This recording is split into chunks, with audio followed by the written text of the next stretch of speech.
पवित्र चैत्र पूर्णिमा बा पणा संक्रांति उपलक्षे केन्दुझर जिला उत्सव मुखर विभिन्न स्थान में व्यापक आयोजन। पवित्र चैत्र पूर्णिमा बा पणा संक्रांति पर्व उपलक्षे समग्र केन्दुझर जिला उत्सव मुखर हो पड़ता बेले विभिन्न स्थान में व्यापक आयोजन देखा मिली। केतक स्थान में श्रद्धालु कलश शोभायात्रा सांगक विभिन्न प्राचीन धर्मपीठ गुड़िक बेस चलचंचल हो पड़ी।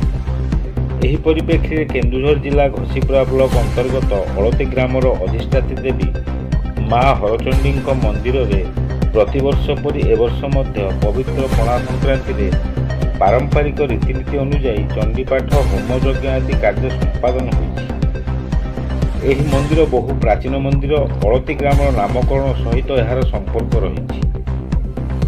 एठारे बहु पुराना समय केन्दुझर राजा माँ को आरती कर तदनुजाई गाँव ना अलती होती प्रकाश कर ग्रामवासी।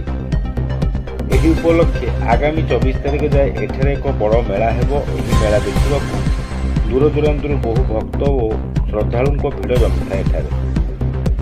ग्रामवासी उद्यम और सहयोग यही कार्य दीर्घदिन धरी एठारे चली आसुथिबा कहिसेंती ग्रामर युव समाजसेवी रतिकांत बराल।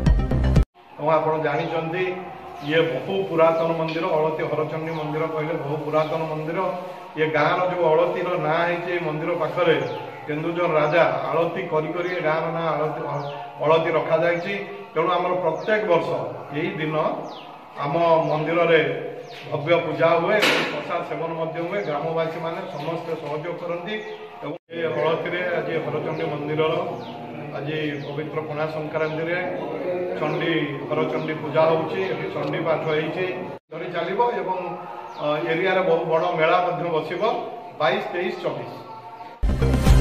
केन्दुझर अमूल्य कुमार जेना G9 ओडिया।